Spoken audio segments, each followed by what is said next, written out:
লা ইলাহা ইল্লাল্লাহ লা ইলাহা ইল্লাল্লাহ মুহাম্মাদুর রাসূলুল্লাহ সাল্লাল্লাহু তার মালিকের কথা বেশি বেশি স্মরণ করতে হবে। আর 3 নাম্বার মৃত্যুর কথা বেশি স্মরণ করতে হবে। মৃত্যুর কথা যদি বান্দা স্মরণ করে ওই বান্দার দ্বারা গুনাহ হয় না। এই জন্য আল্লাহ তাআলা বলে ইয়া আইয়ুহাল্লাযীনা আমানু তাকুল্লাহ,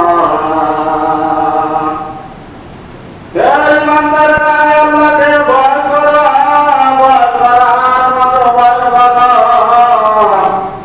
যদি ভয় করার মতো ভয় করতে পারো বান্দা, তাহলে বান্দা গুনাহ হয় না। গুনার গায়ের সামনে আসলেও গুনাহ হয় না। এরপর আল্লাহ তাআলা বলেন তাকুল্লাহ, বান্দা আমি আল্লাহরে ভয় করো, ভয় করার মতো ভয় করো। এরপরে মুসলমান না হইয়া মৃত্যুবরণ করিও না। কি না হইয়া? মুসলমান না হইয়া মৃত্যুবরণ করিও না। কারণ মুসলমান আমরা নামে মুসলমান, কিন্তু মুসলমানিত্ব আমাদের অভাব। মুসলমানিত্ব আমাদের অভাব শুধু না মুসলমান, বাবার জন্মসূত্রে আমরা মুসলমান। মাইকেল ইসহাক 100 মুন্সিদের জীবনে লেখার পর, একজন খ্রিস্টান হওয়ার পর সর্বপ্রথম 100 মুন্সিদের জীবনে লেখছে। তার মধ্যে সরদার দো আলম মুহাম্মদ রাসূলুল্লাহ সাল্লাল্লাহু আলাইহি ওয়াসাল্লামের নামটা 1 নাম্বার দিয়েছে। বলি সুবহানাল্লাহ। একজন খ্রিস্টান হওয়ার পর সে খ্রিস্টান বলেছে, ওই খ্রিস্টানের মধ্যে 1 নাম্বার মুহাম্মদুর রাসূলুল্লাহ সাল্লাল্লাহু আলাইহি ওয়াসাল্লামের নামটা লেখছে। মাইকেল ইসহাক তাকে প্রশ্ন করা হইল যে আপনি একজন খ্রিস্টান হওয়ার পর আপনি কেন আপনার ধর্ম যাদবের নাম লেখলেন না? আপনি কেন লেনিনের নাম লেখলেন না? কার্ল মার্ক্সের নাম লেখলেন না? সক্রেটিসের নাম লেখলেন না? মাও সেতুর নাম লেখলেন না কেন? আপনি কেন সরদার দো আলম মুহাম্মদুর রাসূলুল্লাহ সাল্লাল্লাহু আলাইহি ওয়াসাল্লামের নামটা কেন রাখলেন? মাইকেল ইসহাক কয়, আমি সরদার দো আলম মুহাম্মদুর রাসূলুল্লাহ সাল্লাল্লাহু আলাইহি ওয়াসাল্লামের চরিত্র আর আখলাক দেখা তার নামটা আমি 1 নাম্বার লেখছি। বলি সুবহানাল্লাহ। তাকে প্রশ্ন করা হইল, যদি তার আখলাক আর চরিত্র দেখা আপনার মুহাম্মাদের নামটা 1 নাম্বার লেখেন, তাহলে মুসলমানদের চরিত্র আখলাক দেখা আপনি কেন কালেমা পড়ে মুসলমান হন না? আমি সরদার দো আলমের আখলাক আর চরিত্র দেখা আপনার নাম লেখছি। কারণ সরদার দো আলম মুহাম্মদুর রাসূলুল্লাহ সাল্লাল্লাহু আলাইহি ওয়াসাল্লামের উম্মাত, তাদের চরিত্র আর আখলাক দেখা আবার মুসলমান হতে মন যায় না।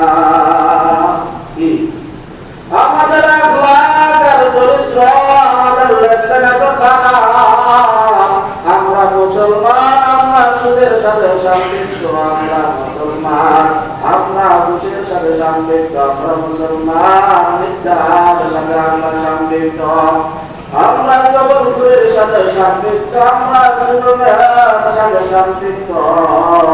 আমাদের চরিত্রটা এত খারাপ। ভাই মুসলমান না হয়ে মৃত্যুবরণ করেন না, আর মরণ কিন্তু হতে হবে নির্দিষ্ট সময়। আমাদের মরণ হবে। এই পৃথিবীতে যত প্রকার নাস্তিক আছে তারা আখিরাত অস্বীকার করতে পারে, তারা কবরে আযাব অস্বীকার করতে পারে, তারা কিন্তু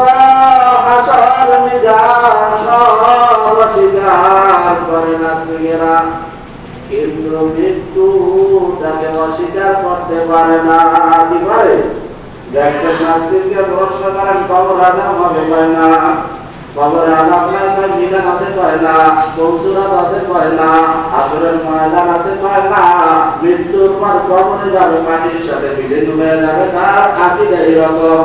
কিন্তু ওই নাস্তিকরা প্রশ্ন করেন ভাই, সব অস্বীকার করেন, মৃত্যুকে অস্বীকার করে, ওই নাস্তিক মৃত্যুকে অস্বীকার করতে পারবে না। মৃত্যু আমাদের নির্দিষ্ট সময় হবে ভাই, মরণ যার লেখা নির্দিষ্ট টাইমে মরণ হবে ভাই, মরণ থেকে যতই পালাও মরণ তোমায় নইবে গিরি, যদিও শুধু আকাশ পারে পালাও সেটাই লাগিয়ে শিবির। মরণ থেকে কেউ পালাতে পারবে না, মরণ নির্দিষ্ট সময় হবে, এক সেকেন্ড আগে ওটা এক সেকেন্ড পর না। ইমাম মালিক জীবনের শেষ বয়সে বাইতুল্লাহ তাওয়াফ করতে যায়া সরদার দো আলম মুহাম্মদ রাসূলুল্লাহ সাল্লাল্লাহু আলাইহি ওয়াসাল্লাম রওজার কাছে যায়া নবীর প্রতি মারা ভালোবাসার প্রেম অন্তরে এত পয়দা হয়েছে, ইমাম মালিক কয় জিন্দেগিতে আর বাড়িতে যাব না। জীবনের শেষ সময় সরদার দো আলম মুহাম্মদ রাসূলুল্লাহ সাল্লাল্লাহু আলাইহি ওয়াসাল্লামের রওজার কাছে থাকবো। এই রওজার পাশে আমার মরণ হবে, আর রওজার কাছে আমার দাফন হবে, আর হাসরের ময়দানে আমি সরদার দো আলম মুহাম্মদ রাসূলুল্লাহ সাল্লাল্লাহু আলাইহি ওয়াসাল্লামের কাছে হাসরের ময়দানে উঠবো, আর সরদার দো আলমের সাথে আমার সাক্ষাৎ হয়ে সরদার দো আলমের সাথে আমি জান্নাতে যাব। সুবহানাল্লাহ। এখন তো মা হয়েছে হঠাৎ করে আমার হজের মৌসুম শুরু হয়ে গেছে, হাজিরা হজ করতে যাইতেছে বাইতুল্লাহ তাওয়াফ করতে। এখন ইমাম মালিকের তো আবার ওই বাইতুল্লাহ যাইতে মনে চায় একটু, যে আমি বাইতুল্লাহটা তাওয়াফ করে আসি। এখন চিন্তা করবে আমার মৃত্যু যদি 5 দিন থাকে আমি বাইতুল্লাহ তাওয়াফ করে আসতে পারবো না, আমার মরণ যদি 1 মাসের মধ্যে হয় তাহলে আমি বাইতুল্লাহ যাইতে পারবো, আর যদি 5 বছর পরে আমার মরণ হয় তাহলে 5 বার বাইতুল্লাহ তাওয়াফ করতে পারবো।